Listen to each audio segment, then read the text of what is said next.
parents and children. When this bond is between a mother and son, it may reveal a peculiar daily life that excludes other parties. If not being connected by DNA, they are treated as pests or mere objects, regardless of their advanced nature. They're sometimes kicked out, sometimes beaten to death. A woman married to an elite man deeply attached to his mother confesses her unjust, cruel, yet thrillingly turned around experiences. I'm Lisa, 32 years old. I married my husband Andrew 3 years ago. Our marriage was whispered about as a disparity marriage from the start. Andrew is an elite who graduated from a well-known university and works at a large company securities firm. He takes pride in it. In contrast, I attended a lesser-known trade school and work an ordinary job. There is a world of difference between our incomes. Why would he choose me as his wife? I honestly found it puzzling. Was I really good enough? Weren't there prettier, higher-educated women? The guilt I felt at the beginning of marriage is indescribable. In hindsight, my self-deprecation might have distorted his character. 3 years into our marriage, he started treating me like a maid. Lisa, bring me coffee. I can't right now. I'm doing the dishes. Really? Do what your husband tells you to. You really don't know your place, do you? This kind of conversation became frequent at home. Why do I have to do everything even though he can do it himself? Lisa, the TV! I was folding laundry nearby. Hey, I want to watch TV. The remote's right there. Who do you think you're talking to? Silently, I hand him the remote. I wonder to myself, does every only child turn out this way? As his wife, I feel less like a housemaid and more like the mother of a small child. Even a child listens better. Sometimes I attend his company's social gatherings where he treats me poorly in front of his colleagues. My wife really can't do anything right. People say that marriages with big income disparities are hard, and man, they are absolutely right.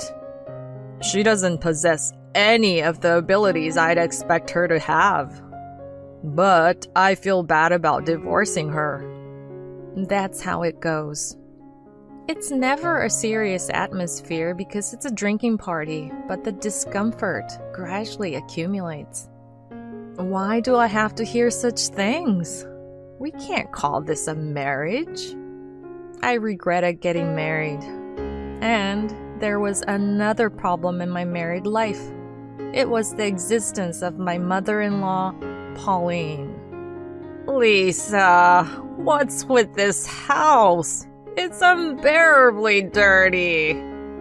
Every weekend, Pauline would come over first thing in the morning and check every corner of the house, as if she was a forensic scientist looking for DNA evidence. If she found even a speck of dust or an object out of place, she'd rage like wildfire. Unbelievable!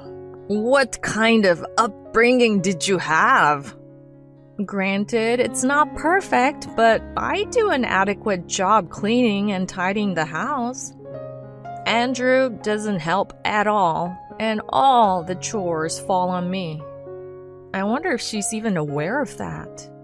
I glared at her, thinking about talking back. What's with those eyes? This is why I didn't want a wife without an education. From the beginning of our marriage, she ridiculed us as an income disparity couple. Bullying me had become a daily routine. She divorced when Andrew was 5. Perhaps because she raised him alone, she's incredibly indulgent with him, forgiving him for anything. He, for his part, is hopelessly attached to his mother. He's a typical mama's boy. Initially, I thought he was simply a man who cherished his parents, but oh, was I mistaken. One Sunday, Andrew, noticing the usual exchange between his mother and me, made his way to the living room in his pajamas. It was almost noon. Was he just getting up? I would appreciate if he would help me with the housework on his days off, but I couldn't voice such complaints directly in front of his mother. Whether she knew how I felt or not, she always landed the same blow. Lisa, you do understand, don't you? A wife's value lies in serving her husband. Asking him to help with housework is a huge mistake.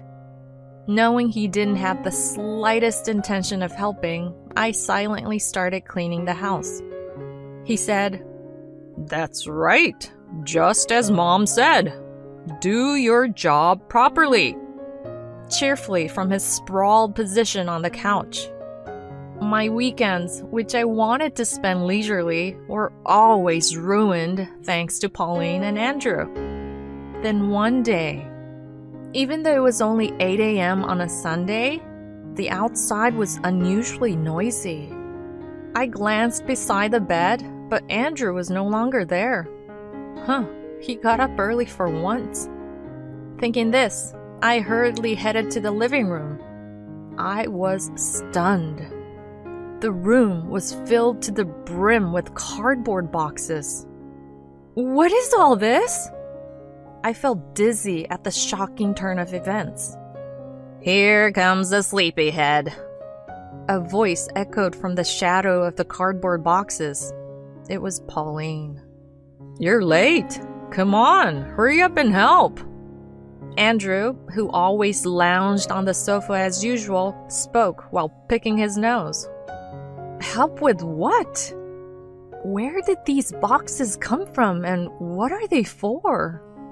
I raised my voice, unable to comprehend the situation. Ignoring my distress, Pauline's shrill voice echoed. "Hurry up and move them! You're so slow!" Explain what's happening! What is this? When I questioned him, Andrew seemed annoyed and casually said, "It's Mom's stuff. She's gonna live here from today." My thought process came to a halt. Live with my mother-in-law? You must be joking! Pauline appeared nonchalant. "I've already sold my house. Well, it didn't fetch a high price, though." Sold? Did you really sell your house? "Yeah, I did. I'm not giving you any money." That's not what I wanted to say. Selling the house meant we couldn't kick her out. A situation of involuntary shared living was thrust upon me, and I could feel a wave of panic beginning to rise. "Hurry up and help! Don't just let Mom do all the work." My husband accused me, still lying lazily on the sofa. Hey, I haven't been told anything.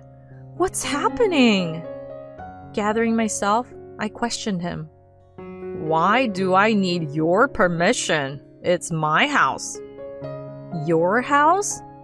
It's also my house. Why is it your house?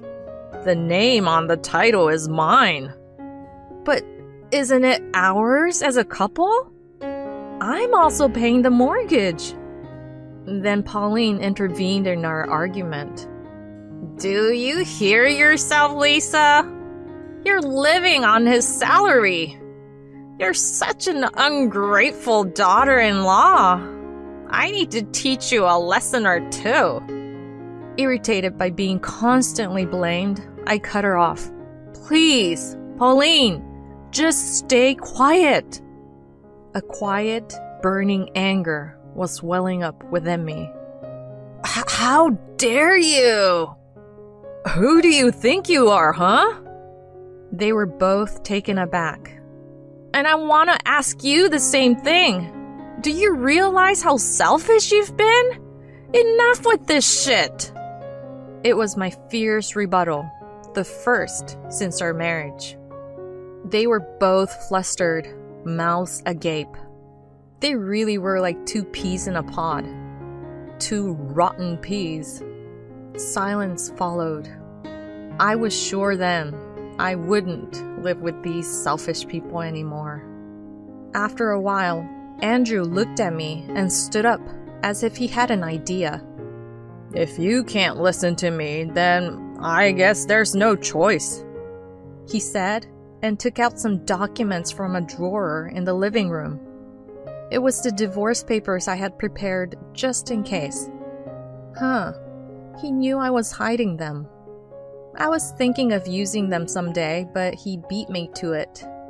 Andrew, did you prepare this? Pauline asked, looking confused. No, she did. Even though she doesn't have the guts to divorce, she's very thorough with the formalities. He smirked, waving the divorce papers in front of my face. Well, you really are something, she said sarcastically. They probably thought I would cry and apologize. Well, maybe it's about time. Let's get a divorce. Sign those papers right now, I replied, laying down the card I had decided to play. He froze, his hands still holding the divorce papers. His previously confident demeanor had vanished, replaced by cold sweat as he saw the seriousness in my eyes. He must have realized that I was serious. However, he still pretended to be strong. You're just bluffing about divorce, aren't you? If that's what you think, then sign it already. Are you sure about this? Your life is gonna be miserable as a divorcee. Whatever. It was absurd that he was saying this after initiating the divorce. Fine, I'll sign it. Don't regret it later, he said, taking his time to sign the papers. Pauline was glaring at me.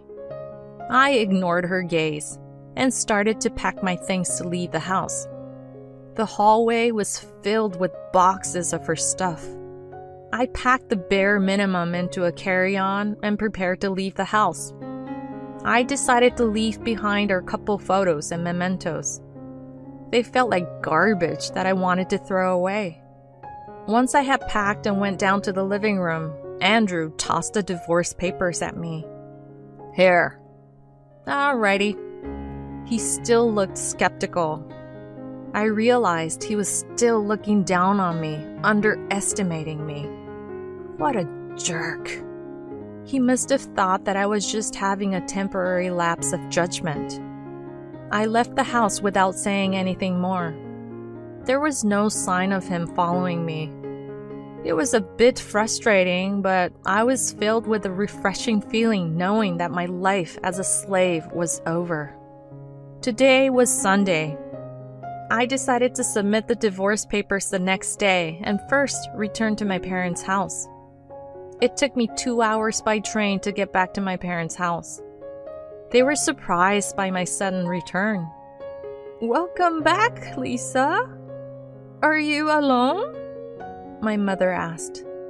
"What happened? Where's Andrew?" My father followed up. "You wouldn't believe what happened." I recounted the day's events to them. I showed them the divorce papers with Andrew's messy signature on it. It happened in the heat of the moment, but I don't regret it at all, I spat out. My parents were furious after hearing my story. "We had no idea he was like that. Why didn't you tell us anything until it came to this?" I apologized to my parents. I couldn't stop the tears from overflowing. I felt like something I had been holding back for so long was finally crumbling away.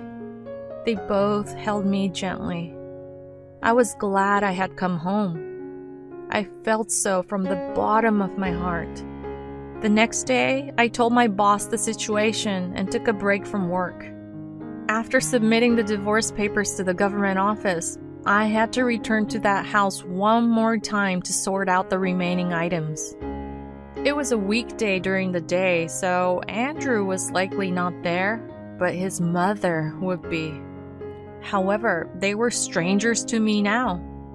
When I opened the door and went inside, Andrew and his mother were sitting on the living room sofa, having a friendly chat.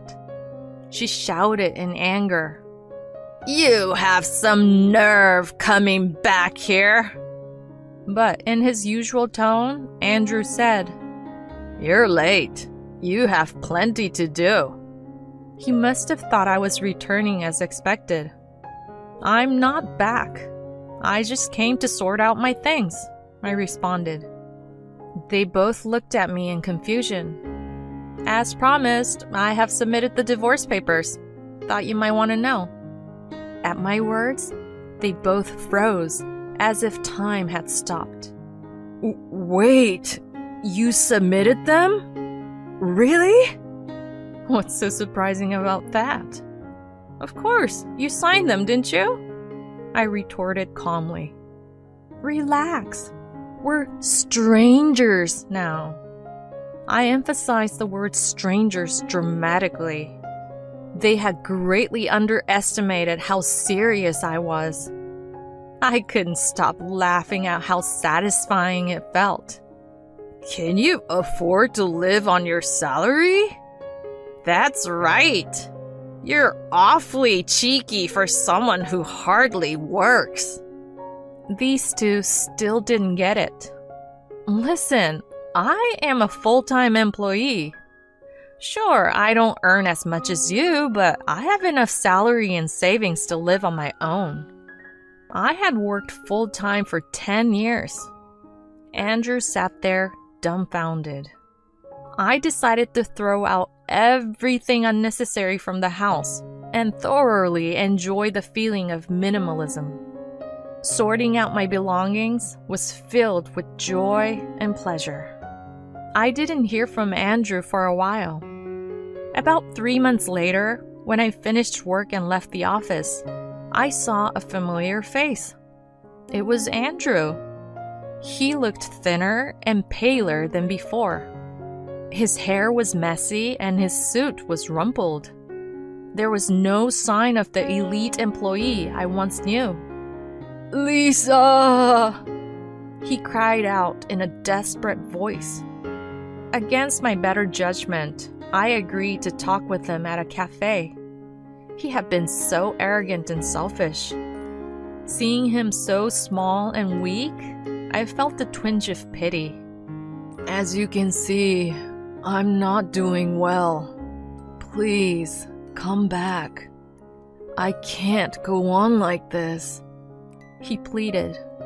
"What happened? What's so hard?" "I don't have a place at the company anymore." "Is this somehow related to the divorce?" I questioned, to which he began to explain the circumstances. The shock and loneliness of the divorce led him to take frequent absences from work, and his relationship with his mother had also become strained. "I can't do without you.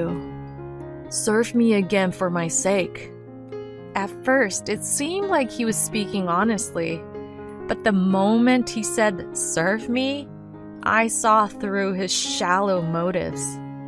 He just wanted someone who would listen to him and comply. He wanted to continue getting his way. "Why don't you ask your mommy?" "Don't say such things, Lisa, I'm begging you," he cried as I looked down at him and considered my thoughts. His job involved a lot of socializing as a couple. Maybe rumors of domestic discord had started circulating because I was no longer present at these events. I'm sure his pride wouldn't allow him to report the divorce. He didn't want to lose the status of being married, which is a mark of maturity. The conspicuous wedding ring still shining on his left ring finger confirmed it. "Do you think I'll return to such a slave-like life if you beg?" Slave? You love me, don't you? He replied, still not understanding the situation. Listen, we're divorced now, so we're strangers. Bye, I said, regretting having indulged in his nonsense. I left money for my coffee on the table and left the cafe. For a moment, I thought I may have been harsh, but my disdain for his persistent selfishness never waned. I later heard that Andrew had lost his job and had to sell his house to live in a cramped apartment. His mother had become a wandering elderly woman with dementia. It was a fitting end for a man whose only quality was looking down on others. I genuinely thought it served him right. To completely sever my ties with Andrew, I applied for an overseas training program at my company. It was something I had always wanted to do since I joined the company. I could never have considered leaving the US and leaving my husband behind, but now I was free. I would live for myself and do what I wanted to do. Come to think of it, Andrew had said that he wanted to study abroad but couldn't. How ironic that I would be the one to do so. A new chapter in my life was just beginning. What would have happened if he hadn't agreed to write the divorce papers? I might still be enduring a suffocating slave-like life. When I think about it, I can't thank him enough for his misunderstanding in signing the divorce papers so easily. Because now I am the happiest I have ever been. Oh, and I haven't told anyone about the $30,000 in savings I stashed away in a bank account I opened immediately after we got married.